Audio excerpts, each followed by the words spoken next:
नमः सिद्धेभ्यः।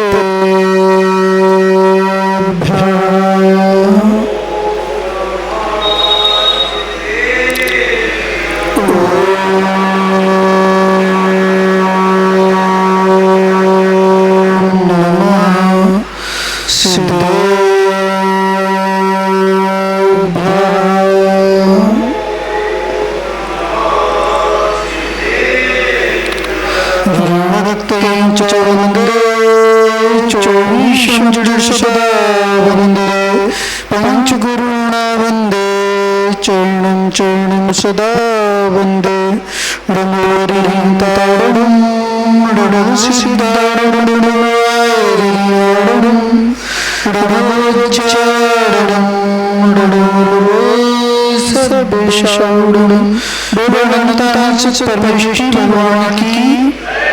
चिंतामणि पारशुनाथ भगवान की,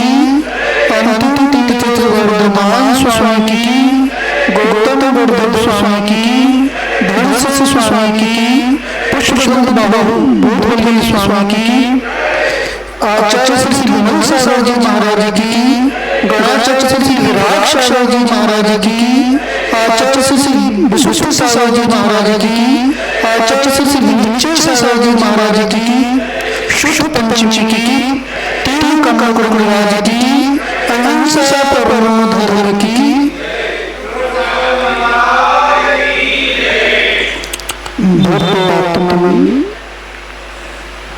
इस संसार पर दृष्टि पड़ती है तो ऐसा प्रतीत होता है जिनका साकार ज्ञान निराकार दर्शन प्रत्येक समय में हो रहा है, का अनुभव कर रहे हैं।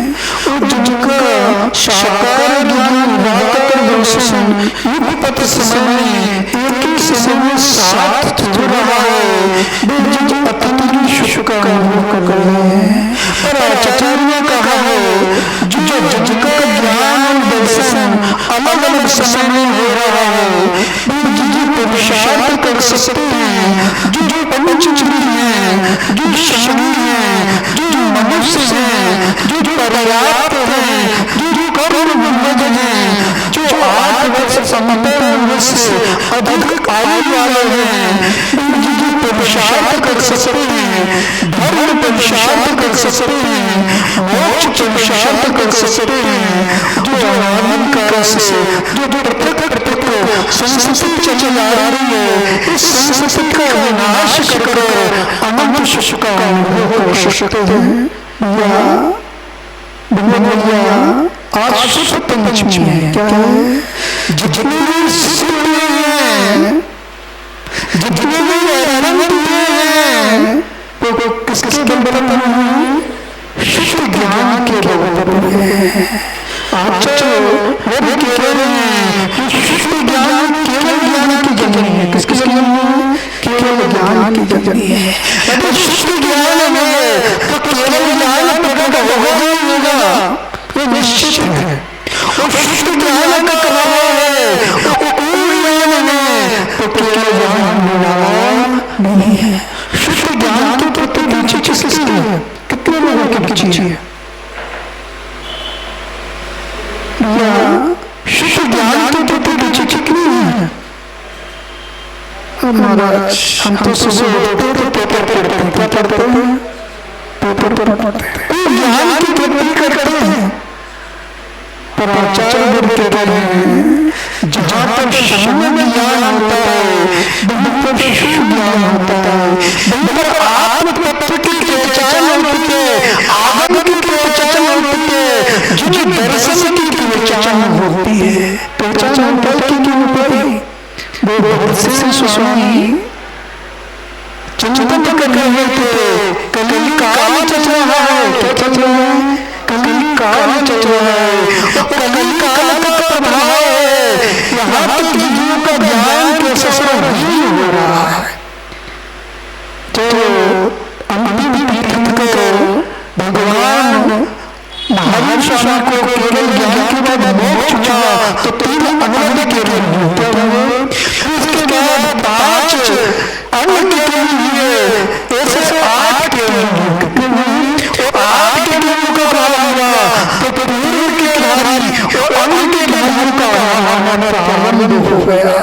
तुमको मन चिंता हुई, फिक्र हुई तो आगामी काल में आने वाले जीव हैं, तो भक्त जीव हैं, सुख से कैसे वंचित न हो जाए। तो उन्होंने विचार किया इस कलियुग काल में सुख की प्रभावना कैसे से, ये परंपरा कैसे चले। तो वो हरदवल्ली आचार्य हरदवल्ली के पास पहुंचे, वो उनसे कहने लगे आपको देश से जो योग्य है, कैसे योग्य है, इन दो शिष्यों को दे दो, मुझे शुद्ध आराधना करना है, प्रचार प्रसार करना है, शुद्ध का प्रचार प्रसार करना है। कल क्या है, कल रथ यात्रा निकलना है, क्या निकलना है, कितनी शुद्ध आराधना का प्रचार प्रसार करना है भैया। अब तो पंचम का किसके सिवा रखेंगे, बस नारे लगाने का कर्म चल रहा है। किसका चल रहा है, भोजन की व्यवस्था है तो बड़े नारे लगाने पहुंच जाते हैं, भोजन की व्यवस्था नहीं होती तो विनोद जी कल काम करो, भोजन की व्यवस्था करो, भोजन के लोग आते हैं 500 लोग आ जाएंगे, क्योंकि भोजन की व्यवस्था है। किसकी व्यवस्था है, व्यक्ति की क्या रखेगा, शुद्ध ज्ञान को बात में रखेगा, प्रवचन को बात में रखेगा, किसको बात रखेगा कि आप शुद्ध पंचमी की व्यवस्था खाते थे, क्या खाते थे, तो तुमने खाए थे। हमारे भगवत जी ने व्यवस्था की थी तो बढ़िया बातें थी, बढ़िया निष्ठान बने हुए थे, शुद्ध ज्ञान नहीं मिलेगा तो क्या इनका विषय याद रहेगा। आचार्य ने कहते हैं जाते इनका कैसे होता है, महापुंजी का कैसे होता है, शुद्ध ज्ञान केवल ज्ञान की जमीन है, वो अपनी ज्ञान को देने वाली है। किसको देने वाली, अपनी ज्ञान को देने वाली। समझ में आ रहा कि नहीं आ रहा, उन भूषण स्वामी को चिंता हुई, उन्होंने परीक्षा की, क्या की, शिष्यों की परीक्षा की, एक सूत्र दे देंगे, मंत्र दे देंगे, इसका जाप करो, इस मंत्र को सिद्ध करो। पंचम काल इस पंचम काल में युद्धि हो सकती, प्रसिद्धि हो सकती है भैया।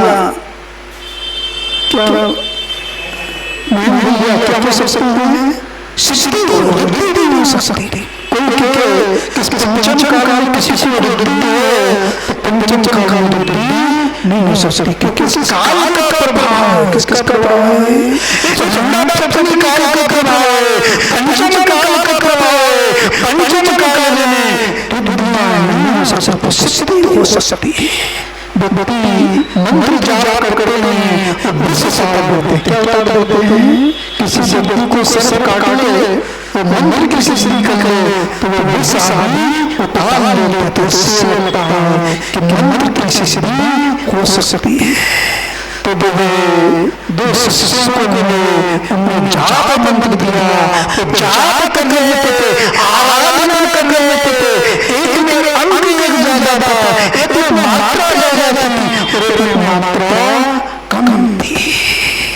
मंत्र की सिद्धि एकाग्रता से उस मंत्र को जपा, मंत्र की सिद्धि हुई, वो दो मात्रा कर गई। एक देवी कैसी थी, काली थी, और एक देवी उसके दांत बाहर निकले थे, दंत निकली थी, बाहर दिख रही थी।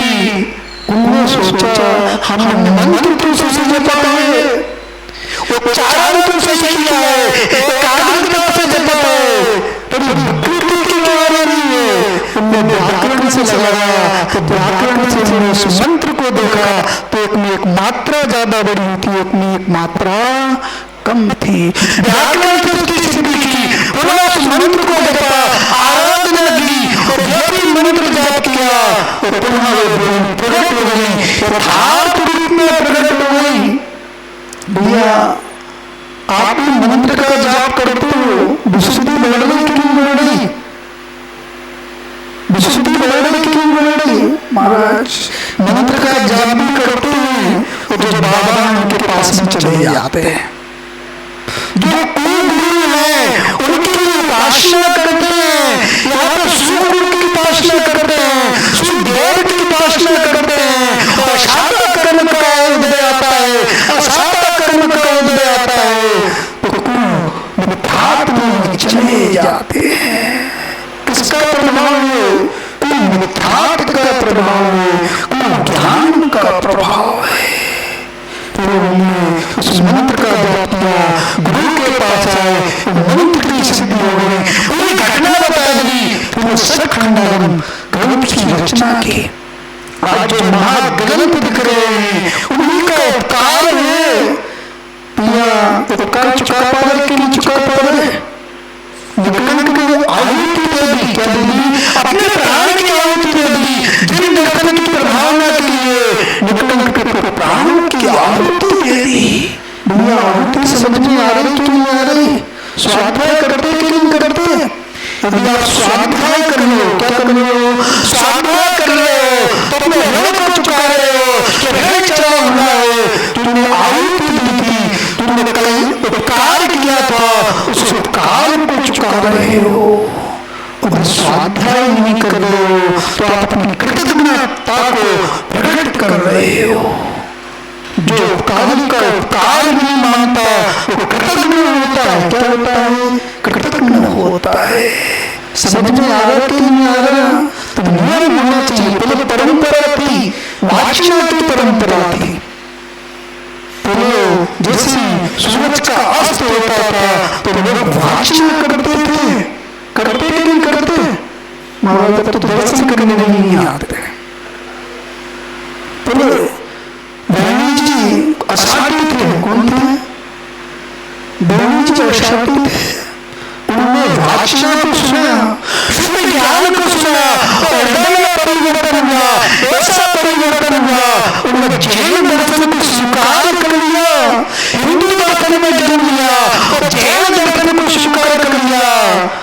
और ऐसा स्वीकार किया, उन्होंने अमृत को धारण किया, उन्होंने पद पे आरूढ़ हुए और धर्म की प्रभावना की, शुद्ध ज्ञान की प्रभावना की।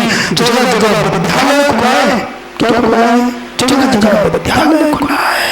किसका प्रभाव? शुद्ध ज्ञान का प्रभाव है। आपके अंदर रहते नहीं है भैया। व्यसन करना, तंबाकू का व्यसन मत करना, तो मोबाइल का व्यसन है। किसका व्यसन है? ज्ञान सागर जी किसका व्यसन है? तो मोबाइल का व्यसन है। जब तक 1 घंटे मोबाइल में चला तो नींद नहीं आती। किसका व्यसन है? मोबाइल का व्यसन है। ज्यादा पुण्य की वृद्धि होना चाहिए, वाचना करना चाहिए, स्वाध्याय करना चाहिए। वहां पर पाप का संचय हो रहा है। यदि रात होती है, काली रात होती है, तो मन काला हो जाता है। कैसा हो जाता है? काला हो जाता है। समझ में आ रहा कि नहीं आ रहा? बहनी जी को तो समझ में आ गया। क्या समझ में आ गया? बहनी को शुद्ध ज्ञान समझ में आ गया। तो उनसे कहा कुलदेव को नमस्कार करना है। किसको नमस्कार करना है? कुलदेव को नमस्कार करना है। शुद्ध ज्ञान का प्रभाव था। प्राण के हरण हो जाएगा, प्राण हरण हो जाएगा, पर्याय का परिवर्तन हो जाएगा, पर्याय तो पुनः मिल जाएगी। तो शून्य ज्ञान छूट जाएगा, शून्य दर्शन छूट जाएगा, तो पुनः मिलने वाला नहीं। भैया समझ में आ रहा कि नहीं आ रहा? शुद्ध ज्ञान समझ में आ रहा कि नहीं आ रहा? पूजन कर ली कि नहीं कर ली? जजमान की पूजन की कि नहीं की? यदि माया में पूजा की कि नहीं की? महाराज पूजा तो कर ली। जजमान को कैसे रखते हो? जजमान के प्रति भाव है कि नहीं है? अगर जजमान के प्रति भाव है तो आपकी ज्ञान का क्षेत्र बढ़ेगा। क्या बढ़ेगा? और जजमान के प्रति बनने का भाव नहीं है, आप पूजन नहीं कर रहे हो, उपासना नहीं कर रहे हो, और जजमान को कैसे रख रहे हो? जैसे सब्जी रखते हो, फ्रिज में सब्जी करते हैं? उसमें चावल छोड़ रहे हो, क्या छोड़ रहे हो? घर छोड़ रहे हो, आप जवानी का अन्याय कर रहे हो। ये माओ का कर्तव्य है। किसका कर्तव्य है? जैन भगवान का स्पर्श नहीं कर सकते, गुरु का स्पर्श नहीं कर सकते, पर पूर्ण का उदय कि जवानी का स्पर्श करो। आपका कर्तव्य है, जवानी की सेवा करना चाहिए, जवानी की सेवा करना चाहिए। जो अभिमानी जवान उनको सुरक्षित करना चाहिए। मां का कर्तव्य है। किनका कर्तव्य है? मां का कर्तव्य। जैसे मां बच्चे का पालन करती है, मां अपने बच्चे का पालन करती है, जो घर में बालक आता है उसकी सुरक्षा करती है, इसी प्रकार मां को जवानी की सुरक्षा करना चाहिए। समझ में आ रहा कि नहीं आ रहा? नियम होना चाहिए। हम महीने में 5 जवान सुरक्षित करेंगे, 50 महिला है तो कितनी जवान हो जाएंगी? 250 जवान सुरक्षित हो जाएंगे। नियम होना चाहिए। क्या होना चाहिए? यदि आपका नियम नहीं, जवान के प्रति रुचि नहीं, तो यदि आपका धर्म अधूरा है, तो क्रिया कर रहे हो, आप क्रिया कर रहे हो, भावना नहीं, क्रिया आचार कर रहे हो, तो भाव नहीं, मात्र क्रिया चल रही है, वो फलदायी नहीं, फलदायी नहीं है। समझ में आ रहा कि नहीं आ रहा? भैया सीता को जंगल में छोड़ा दिया। कहाँ छोड़ा दिया? किसका प्रभाव था? शुद्ध ज्ञान का प्रभाव था। वो अन्ना सुंदरी 22 वर्ष लोग रहा, पति का 22 वर्ष लोग रहा, पति के प्रति ममता का भाव नहीं आया। किसका प्रभाव था? शुद्ध ज्ञान का प्रभाव था। शुद्ध ज्ञान होता है, सम्यक ज्ञान होता है, वहां पे भाषण होता है, प्रेम का भाव होता है। और जब शुद्ध ज्ञान नहीं होता, आचार वर्ग वहां पे घृणा का भाव होता है। परिवार बिखर रहे हैं। क्या हो रहे हैं? परिवार बिखर रहे हैं। किसके कारण बिखर रहे हैं? भाई भाई के प्रति लगाव नहीं है। ज्ञान का प्रभाव है। किसका प्रभाव है? कुज्ञान का प्रभाव है। वो विभीषण जाता है, भाई को समझाता है, रावण को समझाता है, तो तुम प्रतिक्रिया कर रहे हो। ये कुज्ञान का प्रभाव है, कुचारित्र का प्रभाव है। रावण ने क्या कर दिया? तिरस्कार कर दिया। क्या कर दिया? भाई का तिरस्कार कर दिया। आप तिरस्कार करते कि नहीं करते? भाई का तिरस्कार करते कि नहीं करते? महाराज जब मान बढ़ता तो भाई का भी तिरस्कार कर देते हैं, पिता का भी तिरस्कार कर देते हैं, माता का भी तिरस्कार कर देते हैं, समाज के व्यक्ति का भी तिरस्कार कर देते हैं। जब मान बढ़ता है तो अध्यक्ष का भी तिरस्कार कर देते हैं, मंत्री का भी तिरस्कार कर देते हैं। तो ये समाज में एक मुखिया होता था। क्या होता था? एक मुखिया होता था, वो जो संचालन करता था, न्यायपूर्वक संचालन करता था, लोग उसकी सहमति करते थे। अब सहमति है कि नहीं है? महाराज धन भी बढ़ रहा है, बल भी बढ़ रहा है। क्या बढ़ रहा है? कोई ज्ञान का प्रभाव है। कभी अन्यायपूर्वक प्रवृत्ति होती है, वहां पे धर्म नहीं होता। उस जीव ने जिनालय का निर्माण कराया, खजुराहो में जिनालय का निर्माण हुआ, सेठ ने जिनालय का निर्माण करवाया, और पूरे जिनालय का निर्माण करवा दिया। वो जीने बचे हुए थे। क्या बचे हुए थे? मान उत्पन्न हो जाए, मुझे मान उत्पन्न हो जाए, मेरे आने वाली पीढ़ी को मान अभिमान उत्पन्न हो जाए, कोई ज्ञान की वृद्धि न हो जाए। वो पूरे नगर में चला गया, झोली फैला ली, मैं कैसा क्या गरीब हो गया हूँ, मैं निर्धन हो गया हूँ, मेरे पास धन नहीं है। सुज्ञान का प्रभाव था। उसने पूरे नगर का भ्रमण किया और चंदा इकट्ठा किया। किसका प्रभाव था? उस सुज्ञान का प्रभाव था।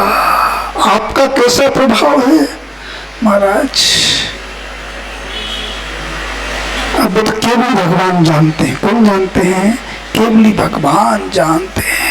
उसने पूरा चंदा इकट्ठा किया, पूरे समाज एकत्रित हुई, आपने पूरा निर्माण करवाया, पूरे मंदिर का निर्माण करवाया, पंच कल्याणक करवाया, और आप कह रहे हो मेरे पास धन नहीं बचा है। तो सेठ कह रहा है मुझे मान उत्पन्न हो जाए। आप बोली बोलते हो या नाम में बोले तो कैसा होता है? हम तो पंचम काल के बनिया है। कौन है? पंचम काल के बनिया है। हम तो बड़ी बड़ी बोली भी लगा देते हैं, वो अध्यक्ष मंत्री पहुंचे तो उन्हें अंगूठा भी दिखा देते हैं। हम तो पंचम काल के श्रावक हैं। यह कुज्ञान का ही प्रभाव है, मायाचारी का ही प्रभाव है। जब मायाचारी होती है वहां तो ऐसी प्रतिष्ठा होती है। अभी चंदा लेने कोई पहुंच जाए भैया तो क्या कहते हो? घाटा लग गया है। क्या कहते हो? इस साल तो व्यापारी नहीं हुआ है। वो लड़की वाले पहुंच जाए तो मैम भैया लड़की वाले पहुंच जाए तो अब तो एक लाख की आमदनी है महीने भर की। 5 प्लाट सागर में पड़े हुए हैं, 2 प्लाट अंधेर में पड़े हुए हैं। आचार्य बढ़ के रहे, ये कुज्ञान का ही प्रभाव है। जब कुज्ञान होता है वहां पे ऐसी भावना होती है, मायाचारी होती है, और जहां पे मायाचारी होती है वहां पे धर्म नहीं होता। मंदिर में चढ़ने से पहले मायाचारी को छोड़ना, उसको छोड़ना, और मायाचारी छूटेगी तभी धर्म होगा। वस्तु का स्वरूप समझ में आएगा, जिन आगम समझ में आएगा। उस सेठ ने पूरे जिनालय का निर्माण किया। वो सेठ कह रहा मेरी आने वाली पीढ़ी को मान उत्पन्न हो। भैया दान तो देना। क्या नाम? संतोष जी? क्या दादाजी क्या नाम है? रमेश जी, दान तो देना पर नाम लिखवाने की भावना मत करना। नाम लिखवाओगे तो मान उत्पन्न होगा, अभिमान उत्पन्न होगा। तुम पुरुषार्थ करोगे, अच्छा पुरुषार्थ करोगे। ये कौन सी कॉलोनी है? ये कौन सी कॉलोनी है? सुख लिया। यहाँ पर सुख मिलता है। क्या मिलता है? सुख लिया। यहाँ पर सुख ले लिया।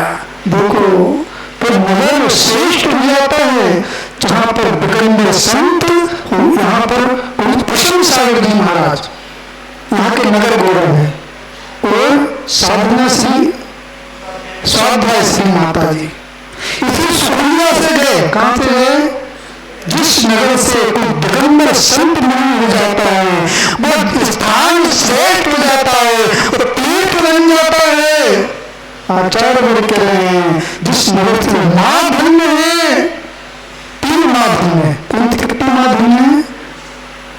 एक तीर्थंकर की माँ, एक स्त्री परिवार में 3 परिवार श्रेष्ठ है। एक तीर्थंकर की माँ, एक सची, और दूसरी एक निर्ग्रंथ को जन्म देने वाली बालिका श्रेष्ठ माँ होती है। माँ से पूछो क्या बनाना है बच्चों को? और डॉक्टर बनाना है, इंजीनियर बनाना है, कलेक्टर बनाना है। कभी सपने में सोचा कि निर्ग्रंथ बनाना है? आचार्य करे निर्ग्रंथ की भावना हो रही है तो सुज्ञान है, पहले निर्ग्रंथ बनाने की भावना होना चाहिए। आचार्य श्री क्या नाम? एकांत सागर जी बोली सुनिया के हैं। कहाँ के? कोटे गांव के। पर उनके परिवार जन यहाँ पर रहते हैं। बड़ी नगर गौरव है। संघ का संचालन कर रहे हैं। किसका संचालन कर रहे हैं? संघ का संचालन कर रहे हैं। आचार्य वर्ग कर रहे हैं। जब सम्यक ज्ञान होता है, श्रेष्ठता होती है, गंभीरता होती है, वहां पे आचार्य से पर जीव विराजमान होता है। आपकी श्रेष्ठता बढ़ने की कम हो रही है भैया, श्रेष्ठता बढ़ने की कम हो रही है। अब तो पड़ोसी जानता है। कौन जानता है? पड़ोसी जानता है। श्रेष्ठता बढ़ी। पड़ोसी आपकी प्रशंसा कर रहा है। क्या कर रहा है? पड़ोसी प्रशंसा कर रहा है तो समझना श्रेष्ठता है, और पड़ोसी निंदा कर रहा है तो समझना श्रेष्ठता नहीं है। क्योंकि मधुमती माता जी का परिवार है तो यहाँ पर तो धर्म तीर्थ है। क्या है? धर्म तीर्थ। चार जिन्होंने अपने धर्म को अपने हृदय में धारण किया, जिन्होंने अपनी आत्मा को तीर्थ बना दिया। क्या बना दिया? तीर्थ जाने के की आवश्यकता नहीं है। क्या नाम है? ऋषि, तुम्हारा नाम ऋषि है। ऋषि बनना तो तीर्थ जाने की आवश्यकता नहीं। क्या नहीं? ऋषि बनने की आवश्यकता है, उस महाविद्या को धारण करने की आवश्यकता है, पिछले कर्म को धारण करने की आवश्यकता है। तीर्थ बन जाएगा तो ब्रह्म साधु होते हैं, चलते फिरते तीर्थ होते हैं। समझ में आ रहा कि नहीं आ रहा? तीर्थ तीर्थ जैसे लग रहा है कि नहीं लग रहा? भैया चश्मा वाले भैया, इस आत्मा को तीर्थ बनाना है। कोई किसी का करता नहीं है, इस जग में कोई किसी का करता नहीं है। सब अपने पुण्य से खाते हैं, पुण्य का ही पुण्य, पाप का फल भोगते हैं। उस मीरा सुंदरी से कहा गया, उस पिता ने कहा गया, तुम मेरे पुण्य का खाते हो। मीरा सुंदरी ने मना कर दिया, समय के ज्ञान का प्रभाव था। मैं अपने पुण्य का खाती हूँ, जो पूर्व में बांधा हुआ पुण्य है, उसी से भरण पोषण हो रहा है, पालन पोषण हो रहा है, उसी से ज्ञान की प्राप्ति हो रही है। आप तो चाकर बने हुए हो भैया, पुत्र से मत कहना कि मैं तुम्हारा पालन कर रहा हूं, तुम्हारी शुश्रूषा कर रहा हूं। यदि मैं नहीं होता तो तुम्हारा पालन पोषण नहीं होता। यदि आप ऐसा कह रहे हो, सब ऐसा कह रहे हो, मात्र निमित्त बने हुए हो, उपादान शक्ति तो उसकी है, पुण्य तो उसका है, उसका पुण्य है, तभी आपके घर में उसका जन्म हुआ है, आपके संयोग में आया है, उसका पुण्य है। समझ में आ रहा कि नहीं आ रहा? ये मत सोचना मैं रहूंगा तो मेरे बालक की शादी हो जाएगी। ऐसे भी पिता हैं कि जीवित हैं, उनके पुत्र अविवाहित हैं, और ऐसे भी पिता हैं तो मृत्यु को प्राप्त हो गए, उन पुत्रों की शादी हो गई। अब तो संकट है। किस पर संकट है? समाज पर संकट है, शादी का संकट है। किसका संकट है?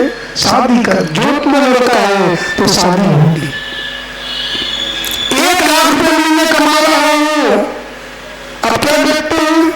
कुंडली देखते हैं, कुंडली देखी जाती है। अब क्या देखा जाता है? अब पैकेज देखा जाता है, किसका कितना पैकेज। और बिना कुंडली देखे हुए, बिना गुणों को देखे हुए, बिना धर्म के संस्कार को देखे हुए जो संबंध हो रहे हैं, उसी दिन फेरते हैं और तलाक हो जाता है। क्या हो जाता है भैया? पैकेज मत देखना, नौकरी मत देखना, नौकर को मत देखना, सेठ को देखना। किसको देखना? अब तो हमारा नौकर भी चाहिए, नौकरानी भी चाहिए। अब तो जमाना बदल गया है। पहले सेठ और सेठानी को देखते थे, अब क्या देखते हैं? नौकर और नौकरानी को देख रहे हैं। जो बाला चाहिए। आचार बढ़ रहे हैं, जो नौकरी कर रहे हैं, दूसरों की चाकरी कर रहे हैं, वो कभी पराधीनता को स्वीकार कर रहे हैं। और जो स्वयं का व्यापार कर रहे हैं, तो स्वयं का व्यापार कर रहे हैं, वो स्वतंत्रता का अनुभव कर रहे हैं, वो धर्म के कार्य भी कर रहे हैं, वो ग्रस्त धर्म का निर्वाह नहीं कर रहे। भैया सुख से भजन कर पाते कि नहीं कर पाते? जो बालक से पूछो, सुख से भजन होता तो नहीं होता? किस लिए कमा रहे हो? पेट के लिए कमा रहे हो। तो पेटी के लिए कमा रहे हो? महाराज हम तो पेटी के लिए कमा रहे हैं। किसके लिए कमा रहे हैं? पेटी के लिए कमा रहे हैं। तो वास्तविक सुख है, तो वास्तविक सुख है, तो सुख समझ में नहीं आ रहा, मात्र धन समझ में आ रहा है, प्रतिष्ठा समझ में आ रही है, भौतिकता समझ में आ रही है। अब तो व्यक्ति क्या सोचता है? छुट्टी का दिन हो, किसका दिन हो? सुंदर सी गाड़ी हो, सुंदर सी बीबी हो, क्या हो? और बढ़िया 5 स्टार होटल हो, और सामने चांद निकला हुआ हो, और थाली में पिज्जा रखा हुआ हो। ये तो सुख है। क्या है? यही सुख है। आचार बढ़ते रहे हैं, ये ज्ञान का ही प्रभाव है, ये कुमति का ही प्रभाव है। तो एक ही भावना हो रही है, एक ही भावना हो रही है। और धर्म ज्ञान होता, धर्म ज्ञान होता, तो विजया रानी और विजय उनका पंचविभूत था, सुज्ञान का प्रभाव था। एक का शुक्ल पक्ष का था और एक का कृष्ण पक्ष का था। किसका प्रभाव था? सुज्ञान का प्रभाव था। समझ में आ रहा कि नहीं आ रहा? भैया समझ लेना, श्वास आ रही और जा रही है। ये श्वास रुक गई, ये श्वास रुक गई, तो शुद्ध ज्ञान समझ में नहीं आया तो दुर्गति में जाना पड़ेगा। किसमें जाना पड़ेगा? नायकियों से पूछो तो नरक में पड़े हुए हैं। कोई ज्ञान का ही प्रभाव है, कोई ज्ञान के बल पर उन्होंने उस आयु का बंद किया, नरक आयु का बंद किया। उस नरक की भूमि का स्पर्श करते साथी असंख्यात बच्चों को डंक मारने जैसा दुख का अनुभव कर रहे हैं। और वहां पे अकाल मरण नहीं है। क्या नहीं है?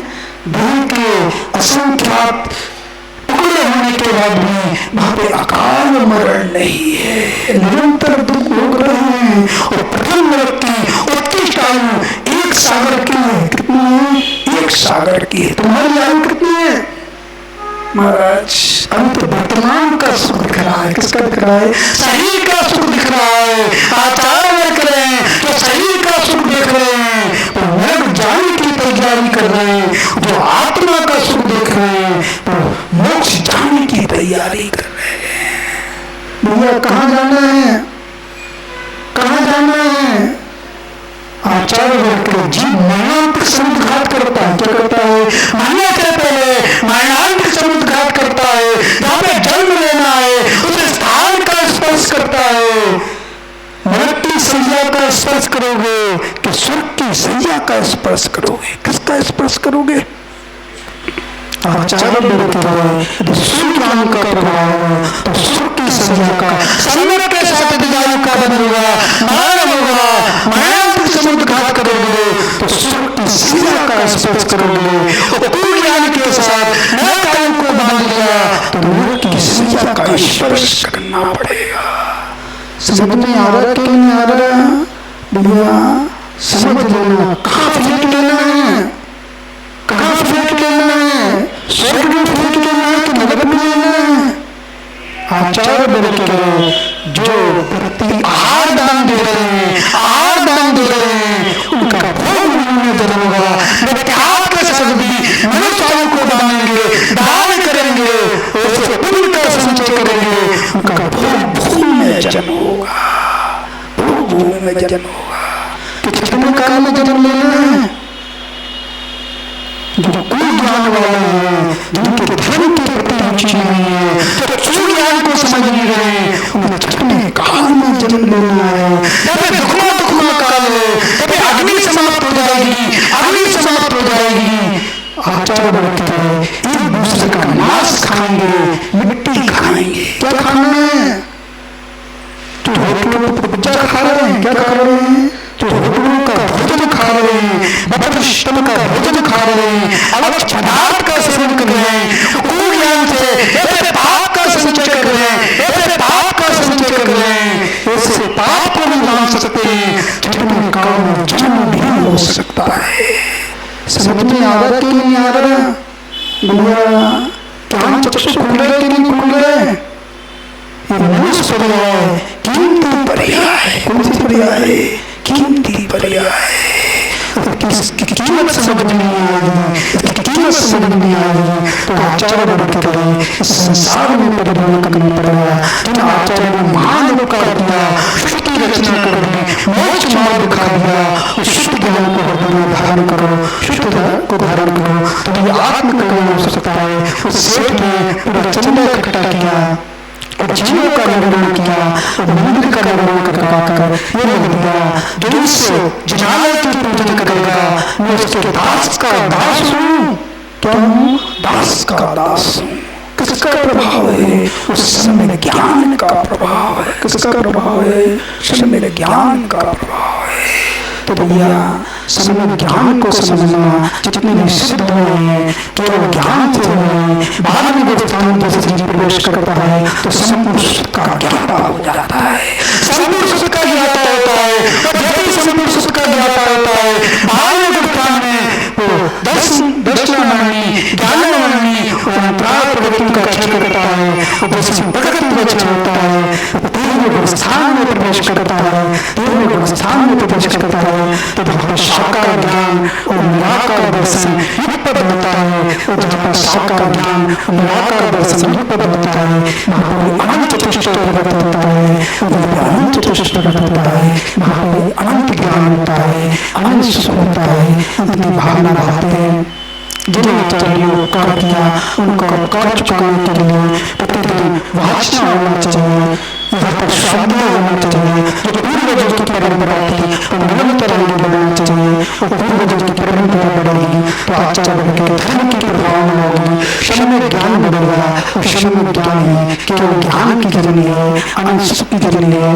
तो ये भावना बातें हैं सुख ज्ञान में ये परंपरा चालू हो। जैसे सूरज का अस्त व्यक्ति अंत होकर के आए, जो खुली है, जो रिटायर्ड हो गए, क्या हो गए हैं? ज्ञानचंद्र जी रिटायर्ड हुए कि नहीं हुए? अजय जी, विजय जी रिटायर्ड हो गए, रिटायर्ड हो गए, मुझे रिटायर्ड हुए कि नहीं? विनोद जी, आपका दायित्व है, आप मुखिया हो, क्या हो? आपका दायित्व यहाँ पे वचन का चयन होना चाहिए। आप लोगों को जोड़ो, नहीं हमको को जोड़ो, जिनके जो जैसे त्योहार का दिन है तो उनको जोड़कर यहाँ पे वचन का चयन करो, स्वाध्याय करो। जो अपनी परंपरा चली आ रही थी उस परंपरा पुनः जीवित हो, तो वहाँ पर सम्यक ज्ञान होता है, वहाँ पर आत्मकरण होता है। ओम नमः सिद्धेभ्यः।